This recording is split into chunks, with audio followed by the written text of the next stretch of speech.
Jai Radha Madhava Kunja Bihare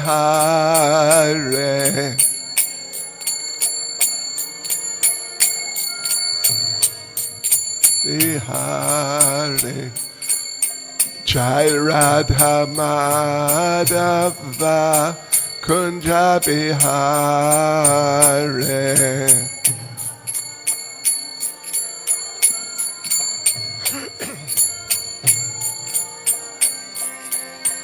Gopijana Ballava Giribaradhare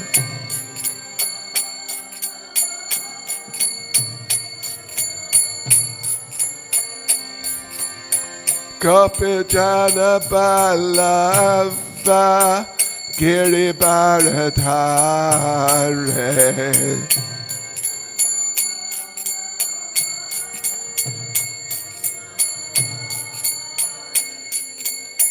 Yashodanandana Raja Janaranjana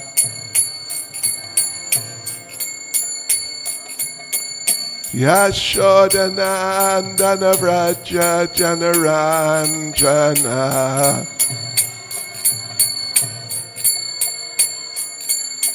Yamunatira Vanachare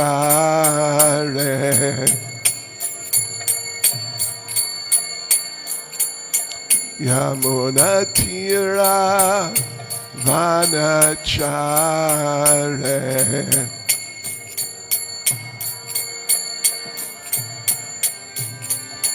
Jai Radha Madhava Kunja Bihare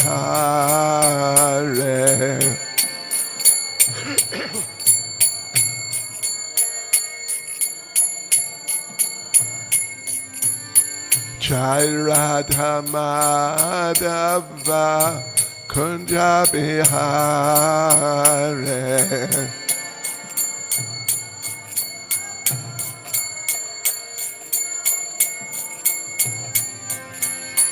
Gopijana Ballava Giribaradhare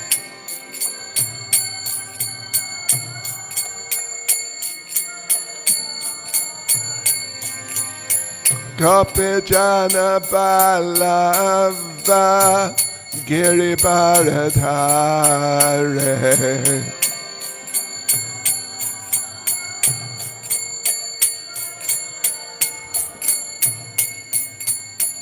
Yashodanandana Vraja Janaranjana Yashodanandana Vraja Janaranjana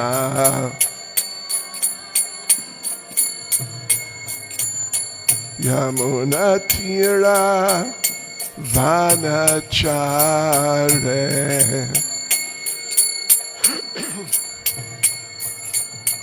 Yamunatira Vanachare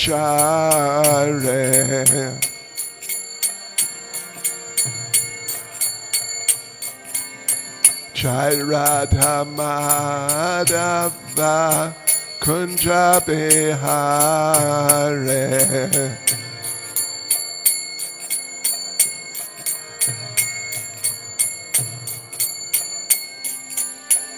Jai Radha Madhava Kunja Bihare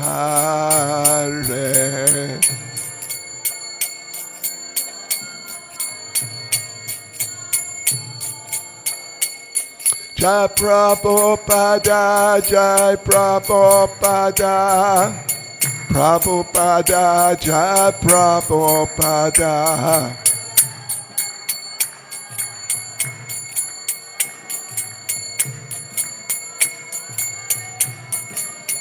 Jai Prabhupada, Jai Prabhupada, Prabhupada, Jai Prabhupada.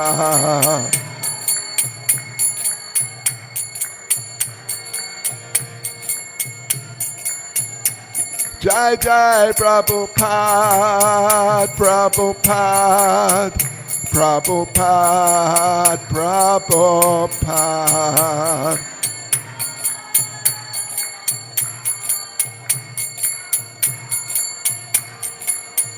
Jai Jai Prabhupada, Prabhupada, Prabhupada, Prabhupada.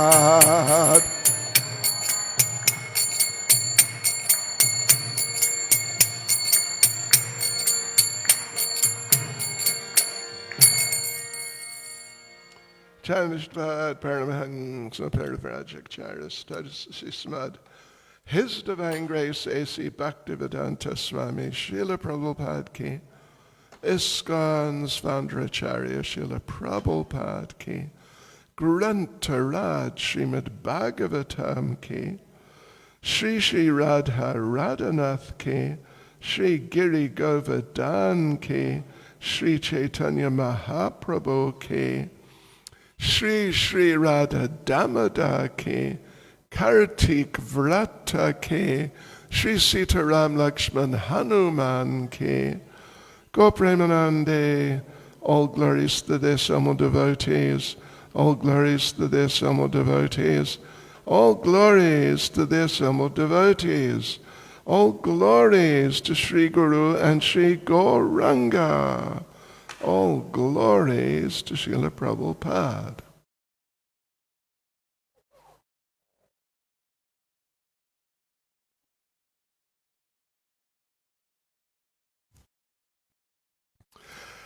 Om Namo Bhagavate Vasudevaya.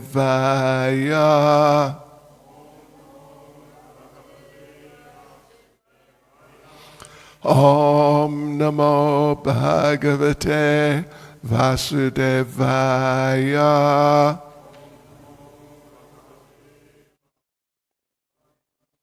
Om Namo Bhagavate Vasudevaya.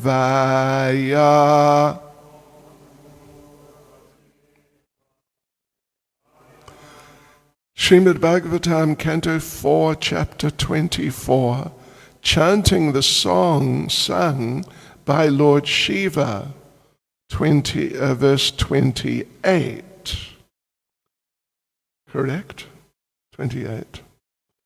Ya Param Ramhasa Sakshat Tri Gunaj Jiva Samgitat Bhagavantam Vasudevam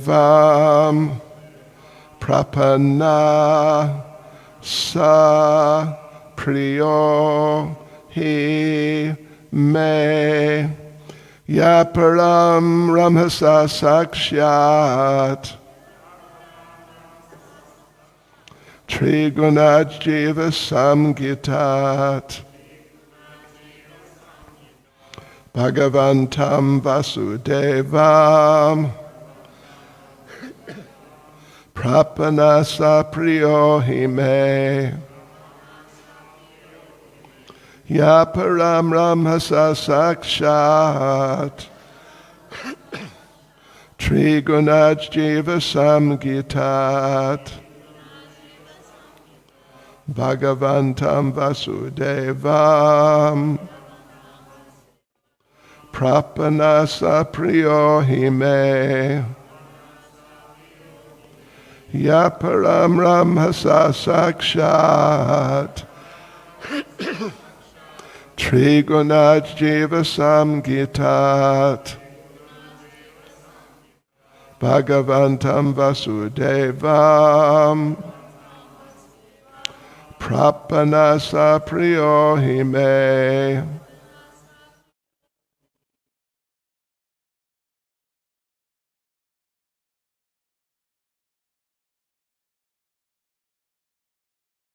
Anyone like to chant the Sanskrit?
Ya, anyone.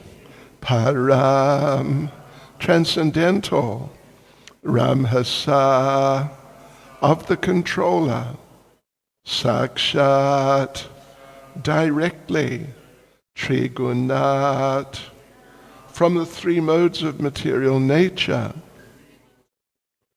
Jiva Samgitat, living entities called by the name Jivas. Bhagavantam, unto the Supreme Personality of Godhead. Vasudevam, unto Krishna. Prapanna, surrendered. Sa, he. Priya, very dear. He, undoubtedly. Me, of me. Translation. Lord Shiva continued, any person who is surrendered to the Supreme Personality of Godhead, Krishna, the controller of everything, material nature as well as the living entity, is actually very dear to me. Purport by Srila Prabhupada. And it is, anyway, it's fairly substantial purport. Yes. Now Lord Shiva explains the reason he has personally come before the princes. It is because all the princes are devotees of Lord Krishna, as stated in Bhagavad Gita chapter 7 verse 19. Bahunam janmanam ante gyanavan mam prapadyate vasudeva sarvamiti samahatma sudurlabhaha. After many births and deaths, he who is actually in knowledge surrenders unto me, knowing me to be the cause of all causes and all that is. Such a great soul is very rare. Lord Shiva is rarely seen by common men, and similarly a person who is fully surrendered unto Vasudeva, Krishna, is also very rarely seen, because a person who is fully surrendered unto the Supreme Lord is very rare. Samahatma Sudurlabhaha.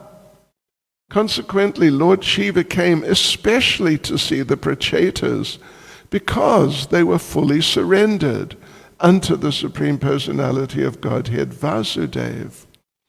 Vasudeva is also mentioned in the beginning of Srimad Bhagavatam in the mantra Om Namo Bhagavate Vasudevaya.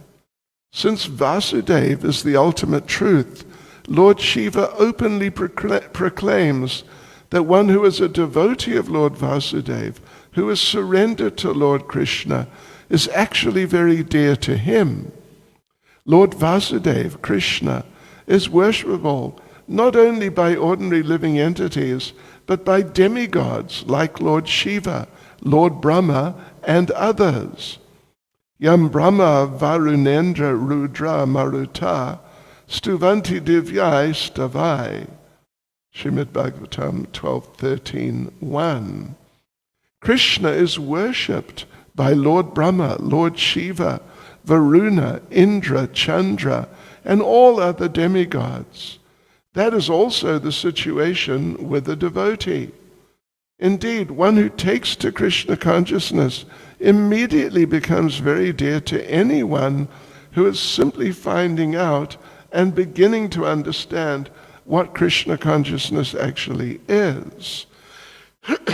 Similarly, all the demigods are also trying to find out who is actually surrendered to Lord Vasudeva.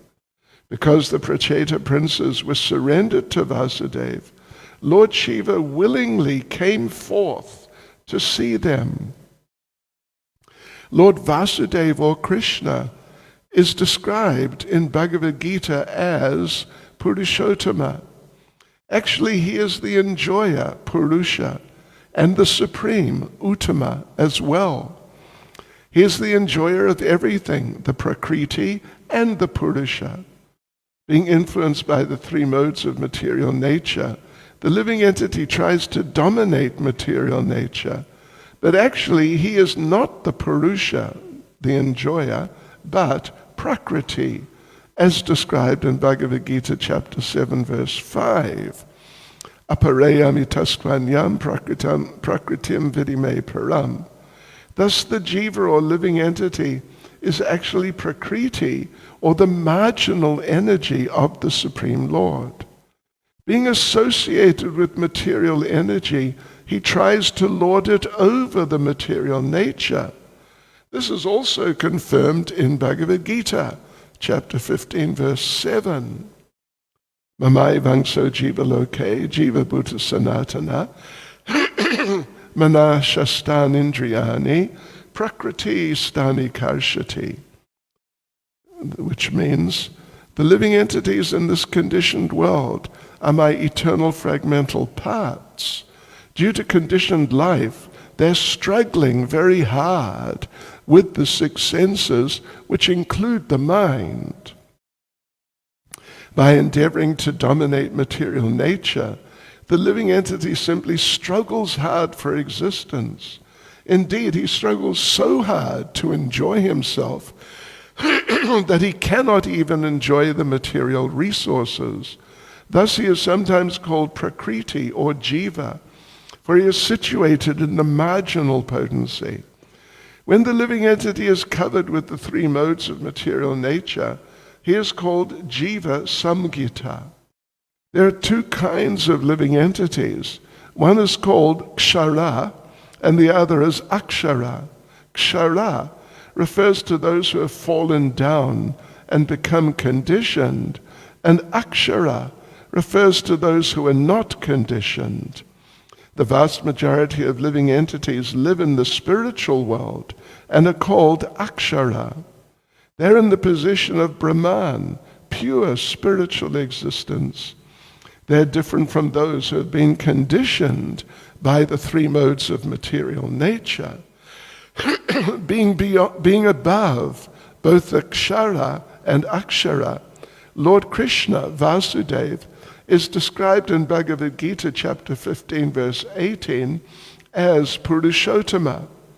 The impersonalists may say that Vasudeva is the impersonal Brahman, but actually the impersonal Brahman is subordinate to Krishna, as also confirmed in Bhagavad Gita chapter 14, verse 27, Brahmano hi pratishtaham. That Krishna is the source of the impersonal Brahman is also confirmed in Brahma Samhita chapter 5, verse 40. Yasya prabha prabhavato jagadanda koti. The impersonal Brahman is nothing but the effulgence or bodily rays of Krishna. And in those bodily rays, there are innumerable universes floating. Thus, in all respects, Vasudeva, Krishna, is the Supreme Lord, and Lord Shiva is very satisfied with those who are completely surrendered to him. Complete surrender is desired by Krishna, as he indicates in the last chapter of Bhagavad Gita, chapter 18, verse 66. Sarvadharman parityaja mam ekam sharanam vraja. The word sakshat, meaning directly, is very significant. There are many so-called devotees, but actually they're only karmis and jnanis, for they're not directly devotees of Lord Krishna. The karmis sometimes offer the results of their activities to Lord Vasudeva, and this offering is called karmarpanam. These are considered to be fruitive activities, for the karmis consider Lord Vishnu to be one of the demigods like Lord Shiva and Lord Brahma. Because they consider Lord Vishnu to be on the same level with the demigods, they contend that surrendering to the demigods is as good as surrendering unto Vasudeva. This contention is denied herein, because if it were true, Lord Shiva would have said that surrender unto him, Lord Vasudeva, Vishnu, or Brahma, is the same.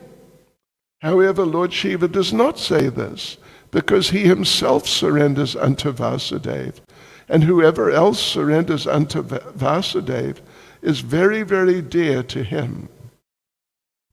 This is expressed herein openly.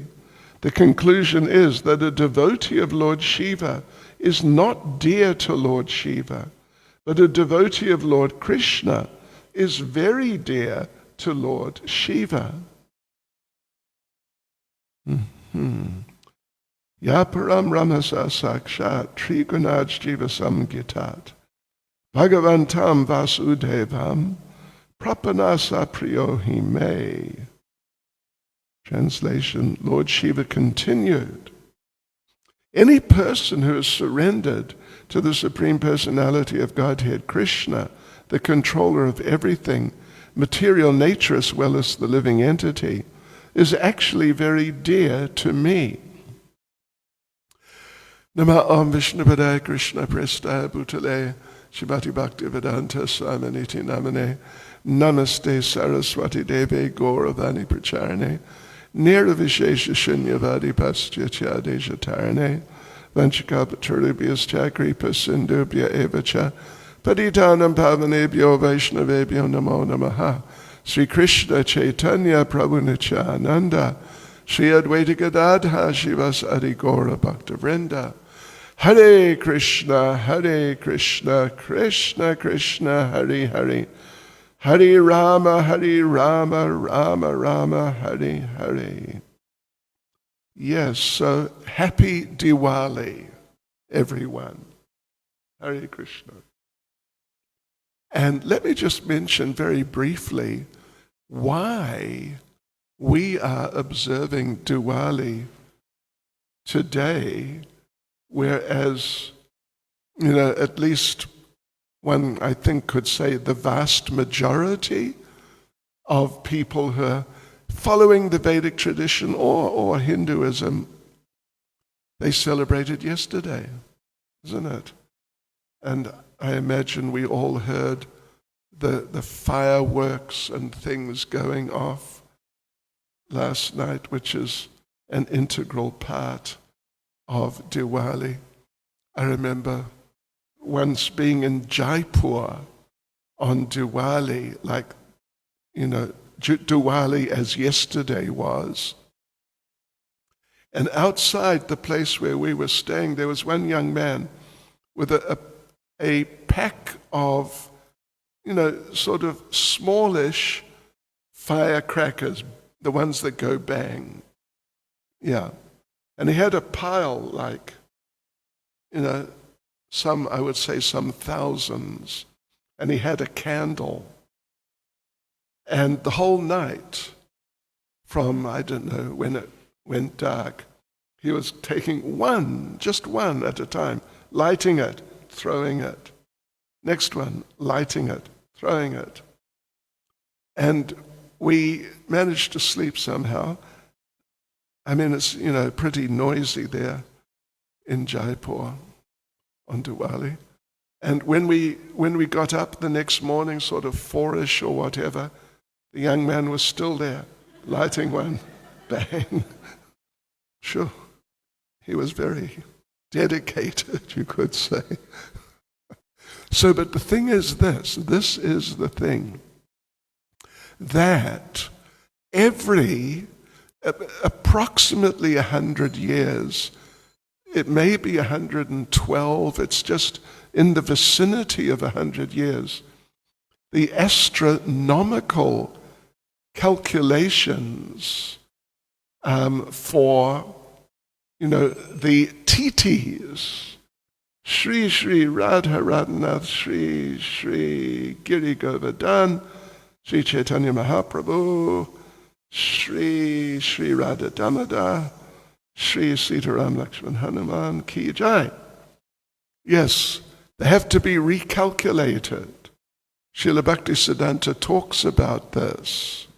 He did an astronomical treatise, Surya Siddhanta, and a few things he did along these lines. And he made the point that the positionings of the planets change. Not just sort of change all of a sudden, but there's a very slow process of change, but nonetheless a process of change. And therefore the titis, the special events, which are based on and timed according to the positions of the different planets, every 100 years, or if I remember correctly, it's a little more than that, slightly more, the calculations have to be redone. So, if I remember correctly, he himself did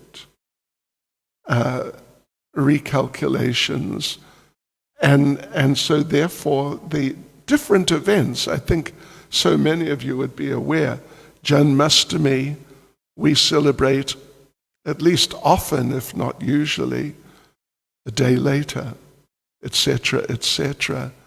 All these things, or so many of these things.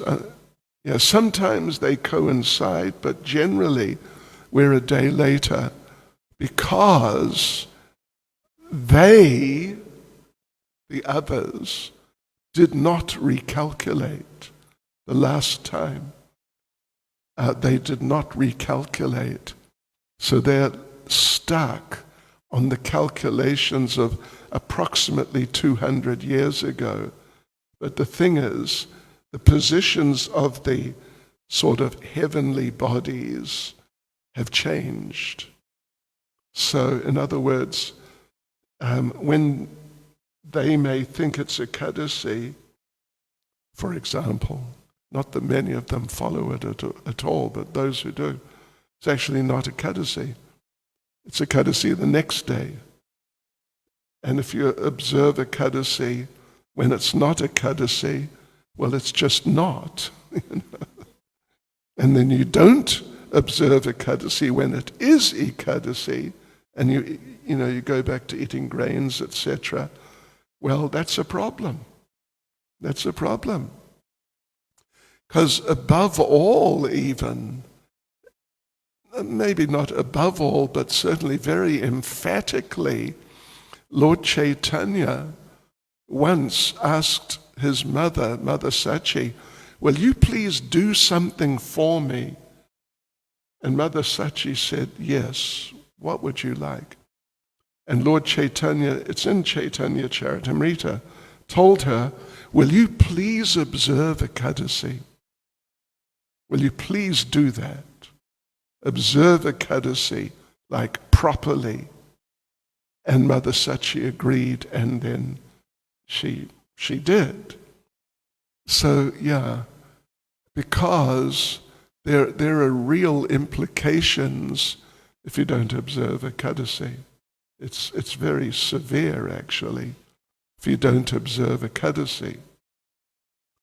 So, anyway, that's the reason why we're observing Diwali today and not yesterday.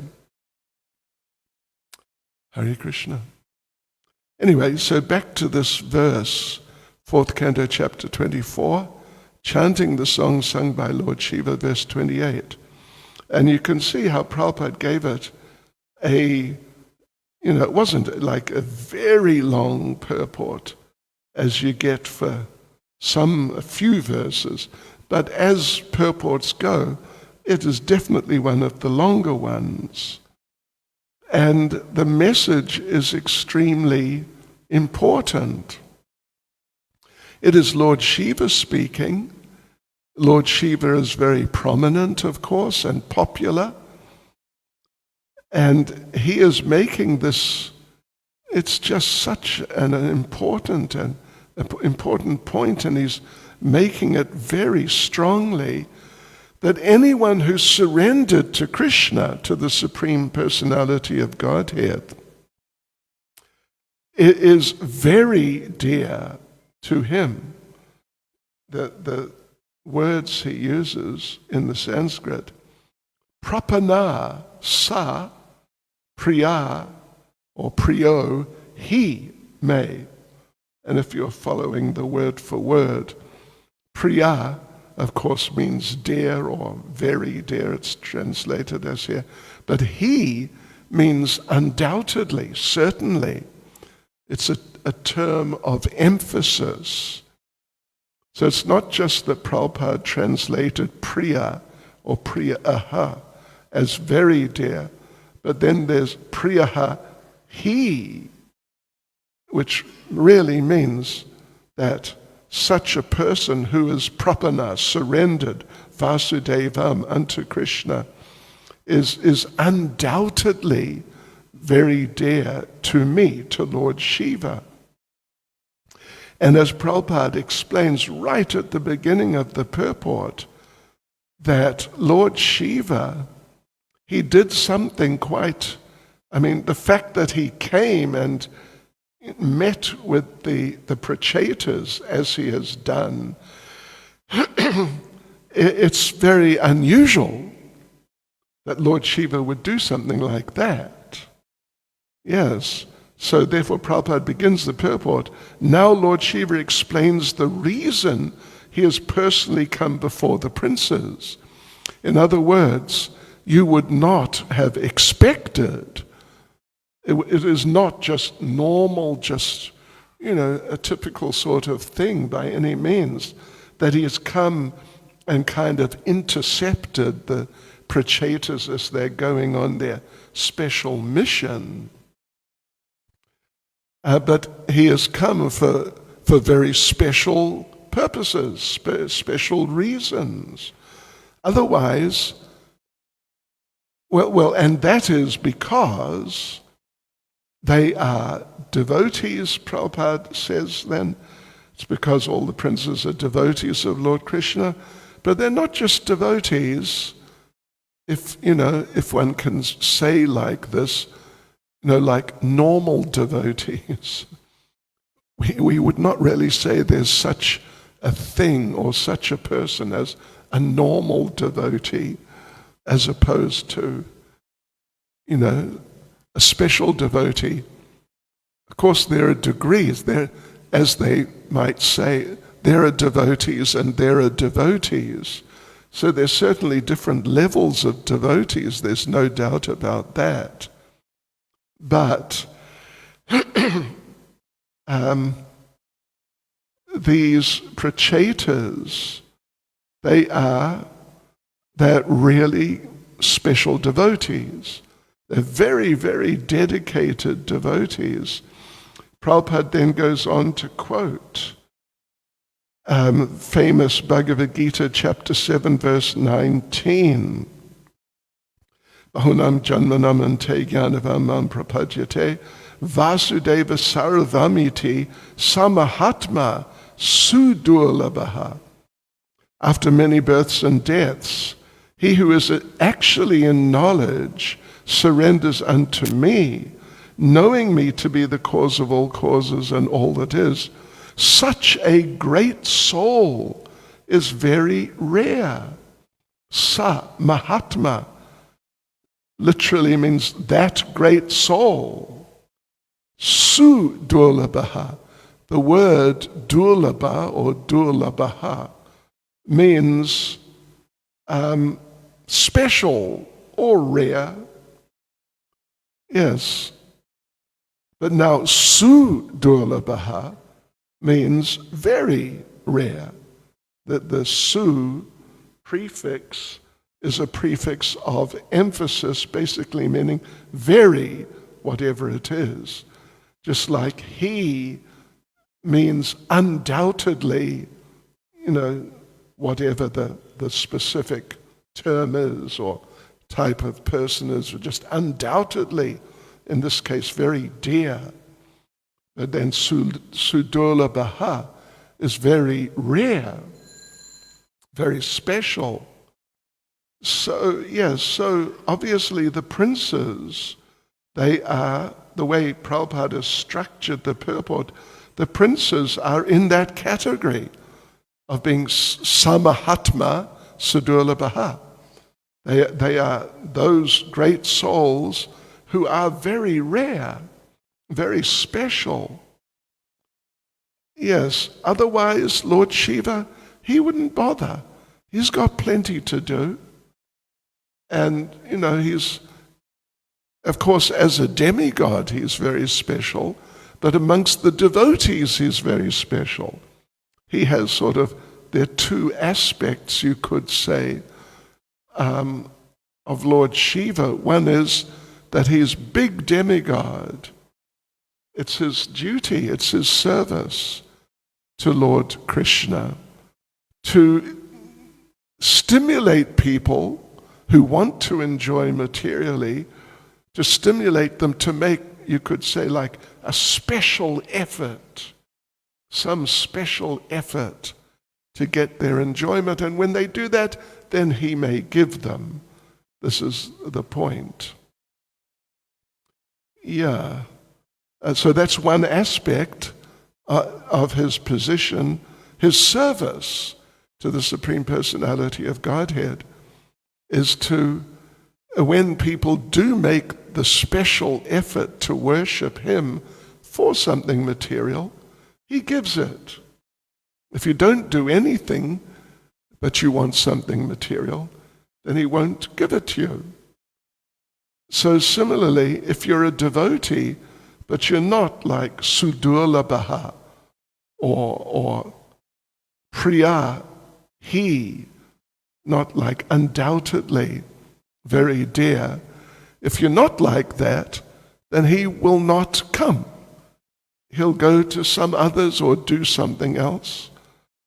So that's the second part of his nature, that he himself is a devotee, Vaishnavanam Yata Shambhu, that the verse which that line comes in is right at the end of the last verse, the last chapter of the whole Srimad Bhagavatam, last chapter of the 12th canto. And it's not actually the last verse, but literally, but it's within the last maybe 10 verses or something like that. So, it's a very special position it's given, that Lord Shiva is the greatest devotee. Of course, in Krishna consciousness, we have great, greater, greatest, then even greater, and the even more greatest, and as we say in Chatsworth, more greater. Like a double emphasis, more greater. But literally it's actually like that. Just because he's stated to be the greatest devotee doesn't mean there's no one greater than him. Because you get the greatest and you get the more greatest, and then you get the even more greatest until you reach Srimati Radharani. Right, so like this.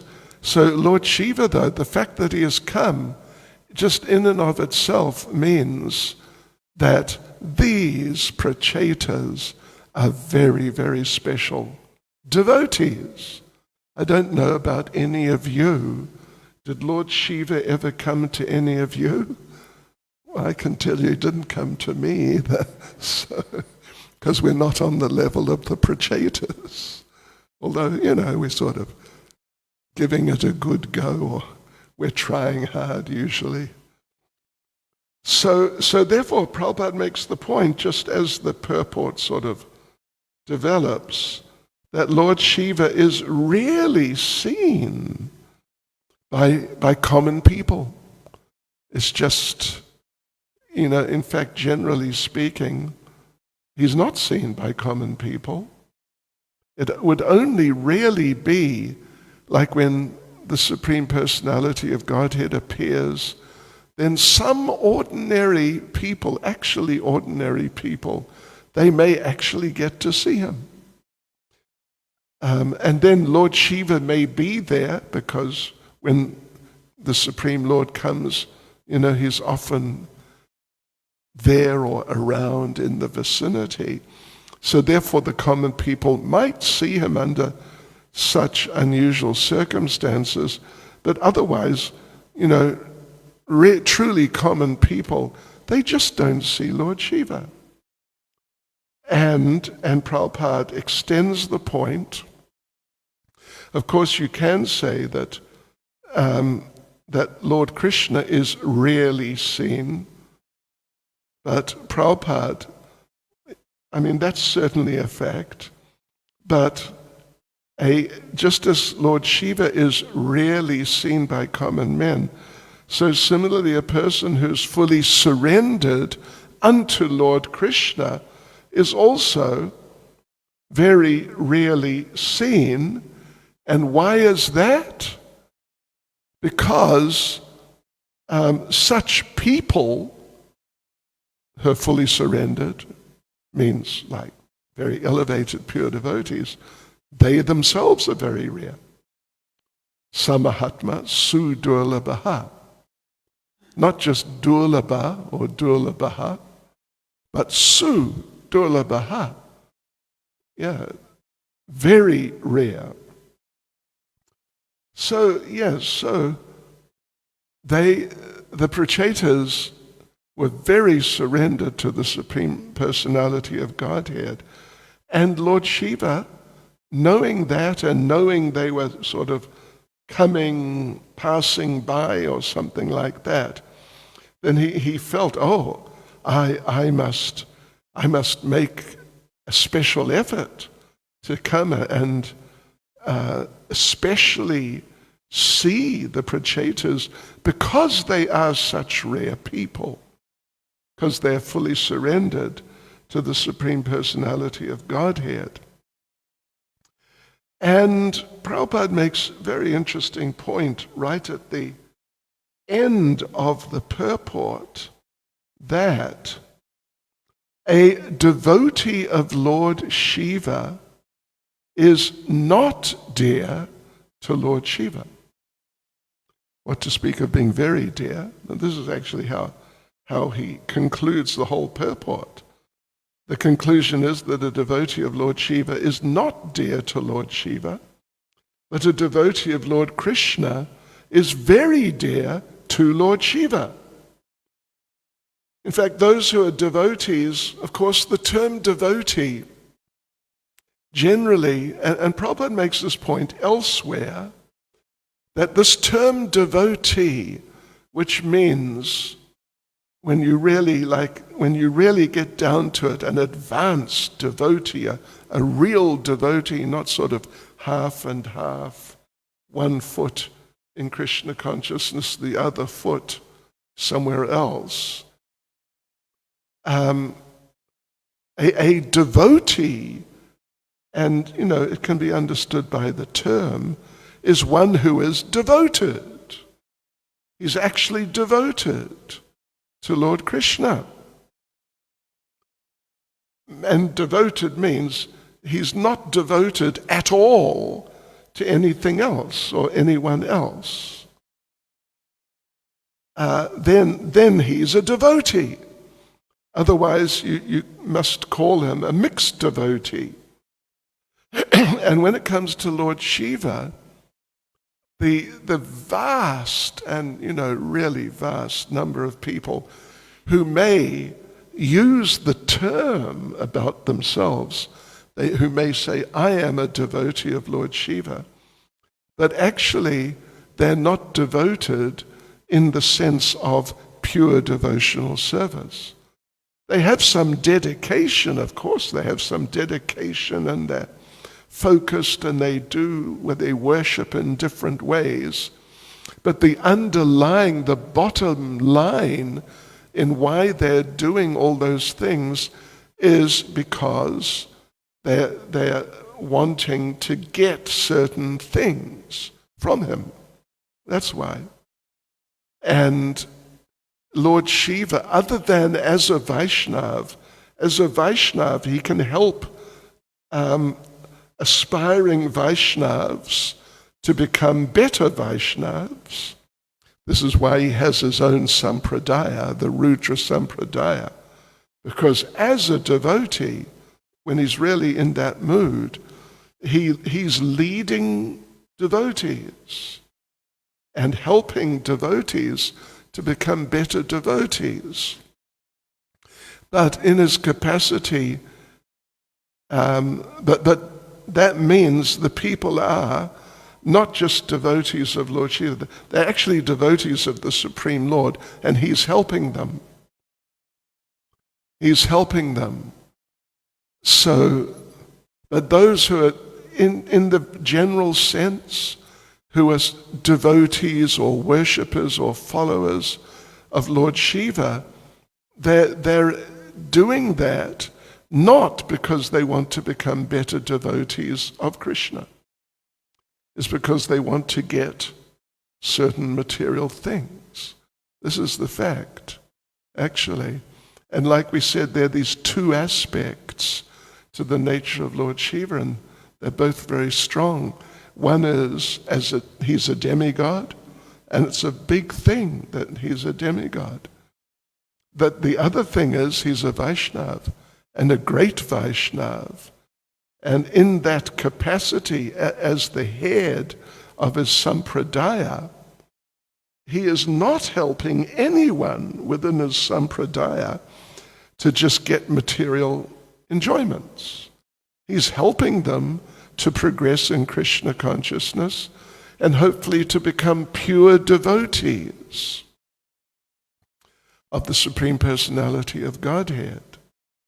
But otherwise, in the general sense as a demigod, you cannot, Prabhupada makes the point, you cannot really use the term devotee because they're not really devoted in the sense of pure love to please him without any expectation or even any hope for getting something material.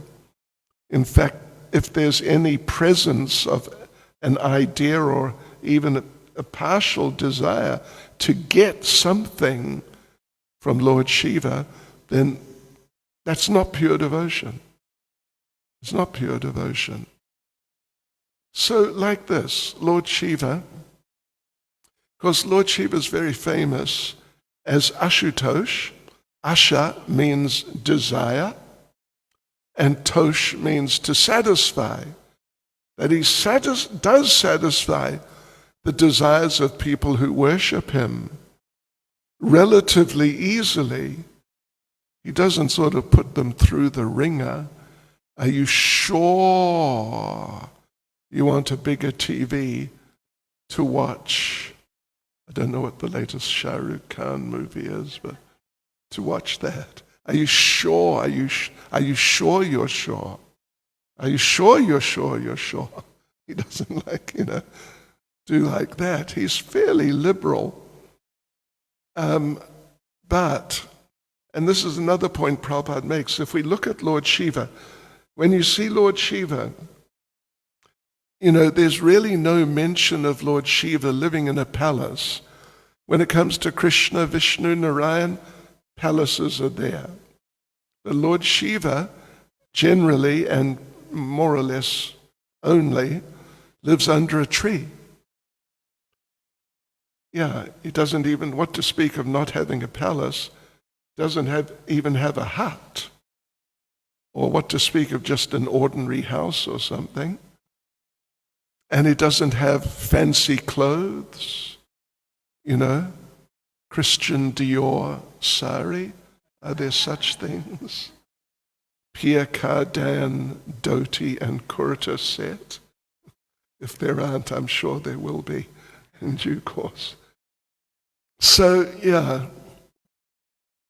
he just wears, oftentimes he wears either just a piece of cloth which has been thrown away by someone because it's just had its day, or he wears sometimes animal skins.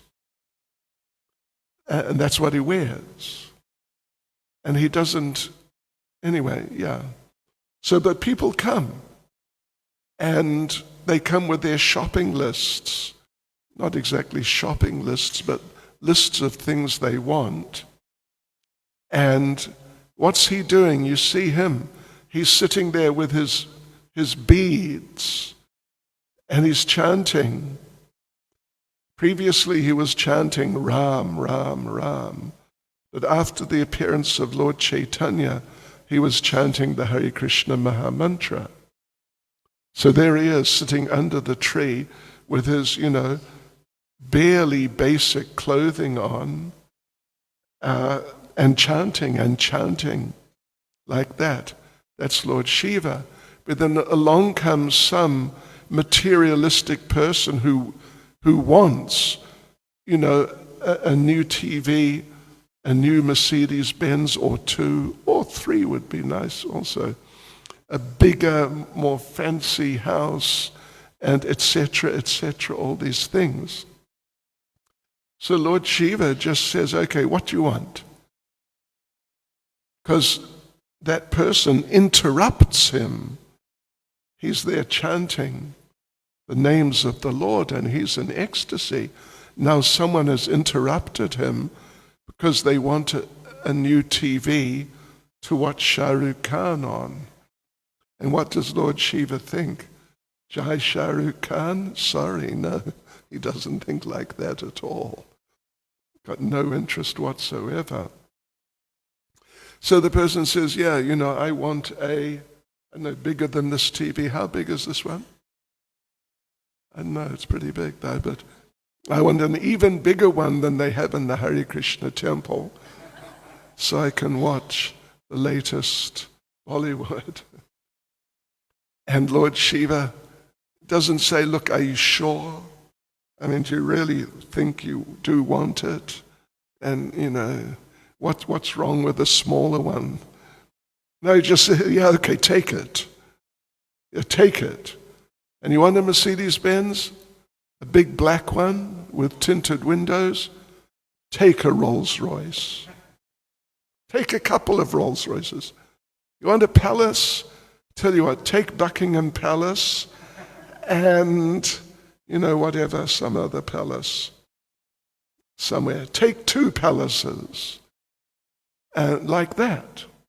And just go. Just take these things and go. Because he wants to get back to his chanting. Because that's what he likes.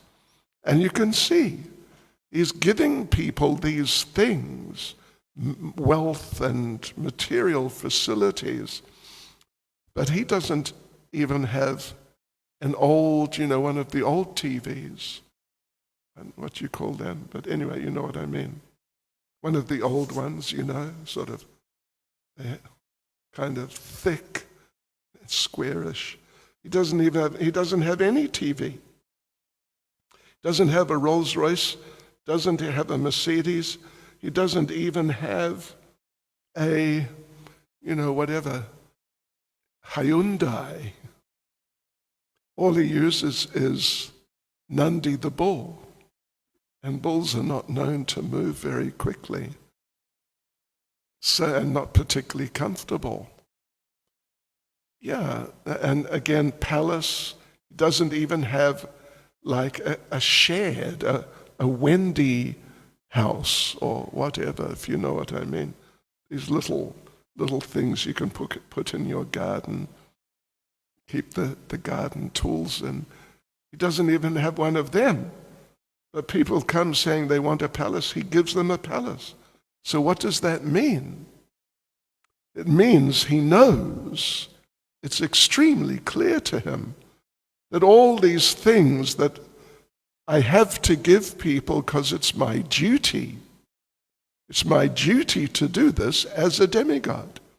It's not that I volunteered for the job, but he just got appointed. As they say, we're looking for volunteers, and if no one volunteers, we will appoint volunteers. If you follow the idea.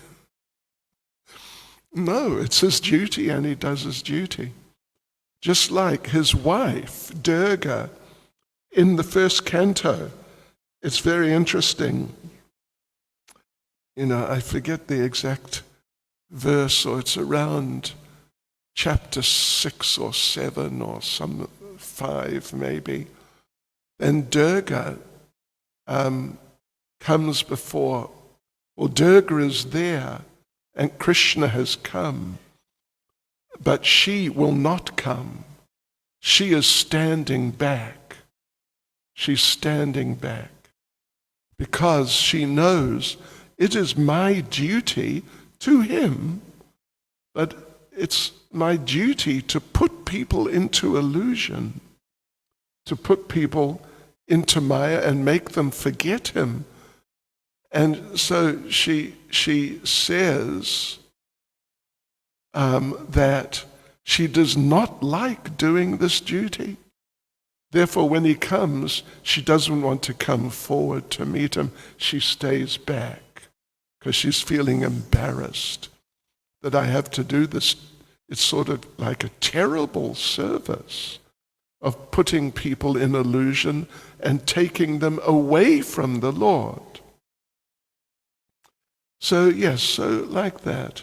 So anyway, Lord Shiva, I mean, if people had enough intelligence, which unfortunately is extremely rare, then they would see that Lord Shiva, who we're worshipping to get things, means obviously he can just get anything, anytime, as much as he likes.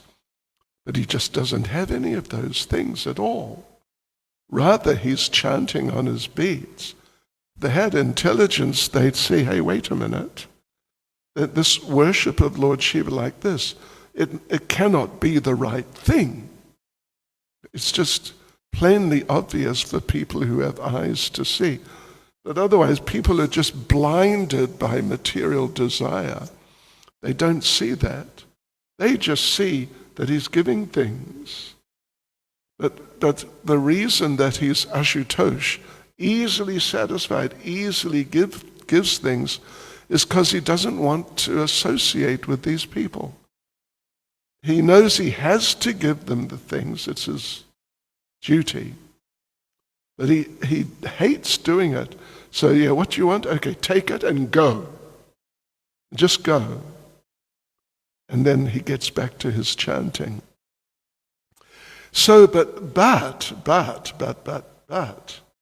as we read, the conclusion is that a devotee of Lord Shiva is not dear to Lord Shiva. That a devotee of Lord Krishna is very dear to Lord Shiva. And that's why he's come to meet the Prachetas. Because they're pure devotees, very elevated.